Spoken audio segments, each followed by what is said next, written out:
What's good, beautiful people? It's your girl Tay, and I'm here yet again with another stimulus update video. So today we're going to be talking about all things stimulus. There is so much going on with stimulus, and I thought I'd just update you guys and just let you know what's going on, okay? But definitely make sure you guys smash that like button, comment down below, subscribe if you haven't already, plus push your post notification bell button so that way anytime I upload a video, you will be notified. So again, this is all about stimulus. But before I jump into my info, why don't you guys take a quick look at this clip?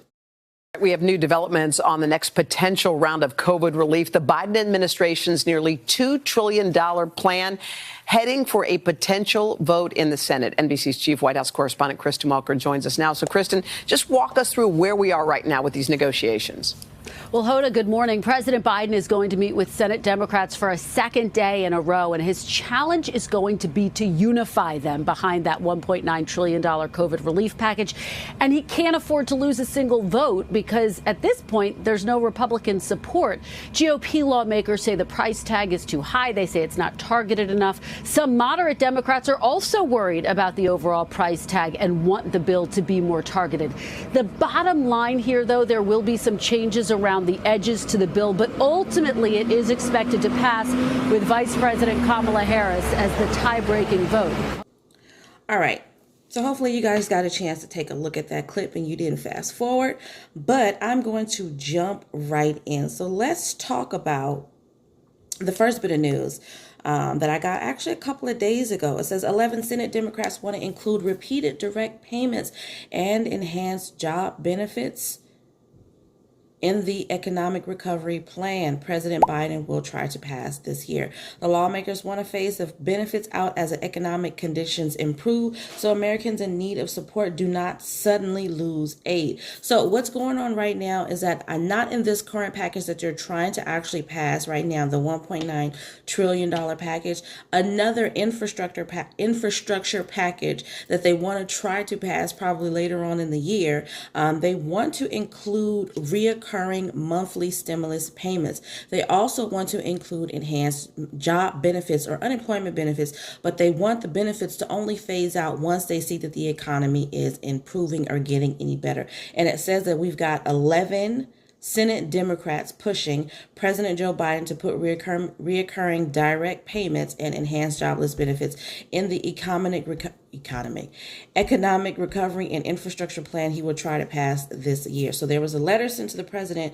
This was announced yesterday on Tuesday. The lawmakers said Congress should not cut off additional support to workers while the economy recovers from the pandemic. Though the senators did not say how large they want the payments to be or how often they want them to come, they said they hope the aid will phase out only as the job market improves. So, I mean, honestly, I don't necessarily see that going through. That's just my personal opinion. They're having enough time as it is right now just trying to pass the package that the House has already passed, and yet we're still waiting for the Senate to take a vote on it. So now jumping into that, let's start with good old stingy Mitch, okay? So, as Senate Democrats prepare to take up President Biden's sweeping $1.9 trillion rescue package later this week, Senate Minority Leader Mitch McConnell, stingy Mitch, pledged Tuesday that Republicans will fight the legislation in every way that we can. Those were his words. We're going to fight it in every way that we can. During a Tuesday press briefing, McConnell described the package as wildly inexpensive and largely unrelated to the problem, echoing consistent criticism from the GOP that the bill contains unnecessary provisions that are unrelated to the public health crisis and carries a price tag that is much too steep. Okay, so this is what the Republicans are saying. They are going to fight this, but I'm pretty sure you guys are already aware of that. I mean, at this point, the Republicans have been fighting any type of aid that goes out to the American people. Like I said, I'm not for anybody. I don't particularly care for one side or the other. I think one is just a little bit more bold about where they stand, and the other one is just maybe a little bit more quieter and a little bit reserved about protecting themselves. And you guys already know that's how I feel. But I do think that it's necessary sometimes to just kind of discuss where both sides stand, okay? So then, in response to that, Senate Majority Leader Chuck Schumer expressed confidence on Tuesday that President Biden's $1.9 trillion pandemic relief bill will pass in the Senate this week, saying the Senate will take up the legislation as early as Wednesday, which is today. Happy hump day to you guys. The Senate is using the budget reconciliation process to pass the bill, which limit time for the debate and allows legislation to pass with a majority, simple majority, okay?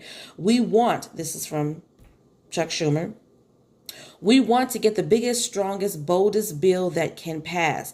And that's what we are working to do, Schumer told reporters. We'll have the votes we need to pass the bill. I don't know if they're going to have the votes that they need to pass this bill because they're already running into so many problems. Schumer spoke to reporters after Mr. Biden addressed Democratic senators virtually during their caucus lunch. Biden made his pitch today to our entire caucus. He said, we need to pass this bill and pass it soon, Schumer said. The Senate is evenly divided and Vice President Kamala Harris cast the tie-breaking vote, meaning that all 50 Democratic senators will need to support the bill for it to pass, okay? And then it goes on to talk a little bit more about how the Republicans have criticized the budget reconciliation process, which I've already told you guys. It's kind of funny that they are sitting on their side going, oh, they're not trying to do it, but the bipartisan way. However, I told you guys there was an article that came out. I can't remember exactly when, but in a previous video I discussed it. When they used the very same process, the budget reconciliation process, when they had control over the House, to pass some bills that they wanted to get passed. So it's kind of funny to me that they're, speaking negatively about their Democratic opposition when they use the very same tactic. Then this came out. This is still in regards to the $1.9 trillion package, but we've got some support from the Republicans in West Virginia. So Republican West Virginia Governor Jim Justice urged Senate Republicans today, to swallow the hefty price tag of President Biden's $1.9 trillion pandemic relief plan, warning lawmakers that you will leave a lot of people hurting if they continue to oppose the legislation. And that's where I'm at right now. I think that's where everybody is at right now. At the end of the day, while you're arguing about how much it's going to cost and what it's going to be in the future, people are suffering through no fault of their own. I think that's the biggest takeaway that everybody should be taking from this situation. People are suffering not because they're just sitting at home not wanting to work. People have been limited as to where they can work, how they can work. Their children are still not in schools. And even though there's a rush, which I'm going to talk about that a little bit later in this video, for children to go to school, I don't necessarily think that it is the time or the place for children to return to school. So at the end of the day, there's still quite a bit of the American people who are going to be suffering because they don't have the means to work, because they don't have anyone to watch their children, or they're making a choice like I am, saying, I'm not sending my kids back to school right now, regardless of what efforts you make to make them safe until I feel safe. So that limits me as to what I can do, how I can find employment, when I can work. But I mean, we're dealing with the government. And again, the government, like I said, they don't care about us, because I feel like this bill would have been passed already. This bill would have already went through. There's so many procedures and processes, and I do get that. But at the end of the day, while they're sitting up there eating and living comfortably, because we all know that they're living comfortably in their 6, 7, 8 bedroom houses with their cabinets, their pantries, and everything fully stocked, the rest of the world is suffering, okay? Then to add on that, literally just 1 hour ago, you guys have to excuse me, springtime is the worst time for me. My allergies are just absolutely killer. So if you hear me sounding like Wilbur, that's what it is. President Joe Biden has agreed to compromise with moderate Democrats to narrow the income eligibility for the next round of the $1,400 stimulus checks that are included in the bill. The Senate is expected to take up this week.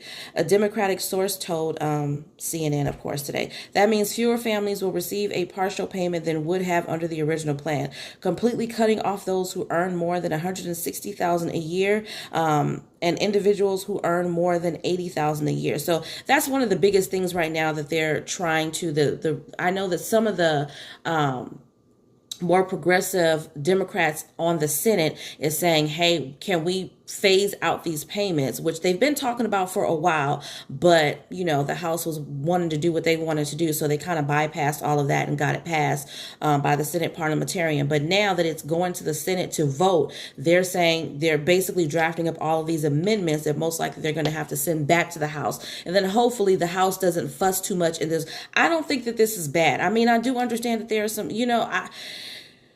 I don't think that this is bad. I mean, $80,000 as an individual, I don't know very many people who are making $80,000. Not saying that you guys don't need money, but $80,000 as an individual, I don't think that that's too far below what the threshold was originally. And then $160,000 a year for couples, I don't think that that's too bad. Okay, we know the House version of the bill set the income caps at $200,000 for couples and $100,000 for individuals, but the same households will receive the full payment of the $1,400 per person, including children. Individuals earning less than $75,000 and couples earning less than $150,000 will, just as in the House bill. Then the payments will phase out faster for those earning more. So, I mean, I don't think that this is a bad idea. You guys can let me know what you think down in the comment section below, but I definitely think that this is not bad. It could be worse. They could be saying we want them to phase out at $50,000. That will leave a whole lot of people out. And you know that Senator Bernie Sanders was against that. So I think $80,000, even though some people are still going to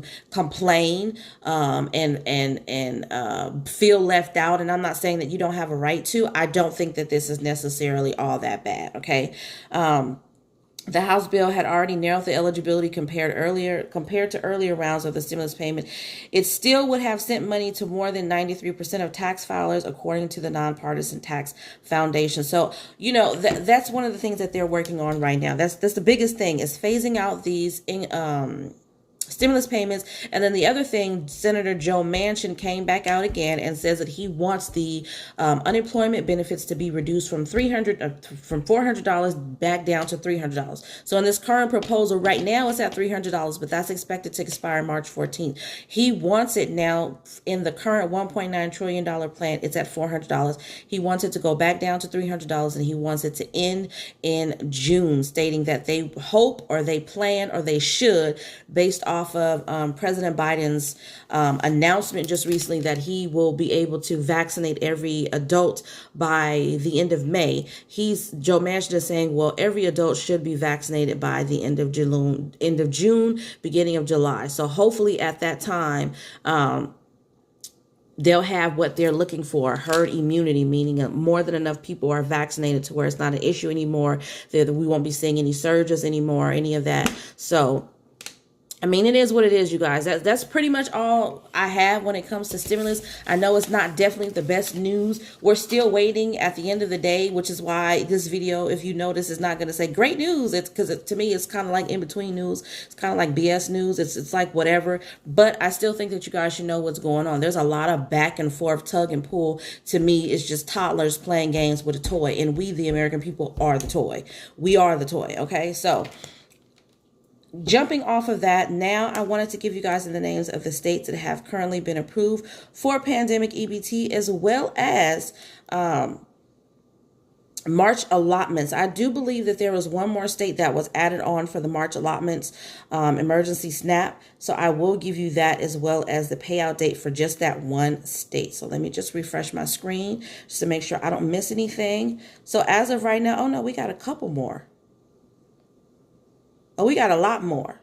So I'm going to have to give you guys the payout dates, because it was only one more when I checked it last night. Okay. But currently, as of right now, for the March allotments, emergency SNAP allotments, and this should include your 15% increase, we have Alabama, Alaska, California, Colorado, D.C., Georgia, Hawaii, Illinois, Iowa, Indiana, Kansas, Kentucky, Maine, Maryland, Mississippi, Missouri, Montana, New Jersey, North Carolina, Oregon, Rhode Island, South Carolina, Vermont, Virginia, Washington, West Virginia, Wisconsin, and Wyoming. Again, I will give you guys the payout dates for that tomorrow. I'm not going to do that right now because I would have to go through individually and look everything up, and that's too much.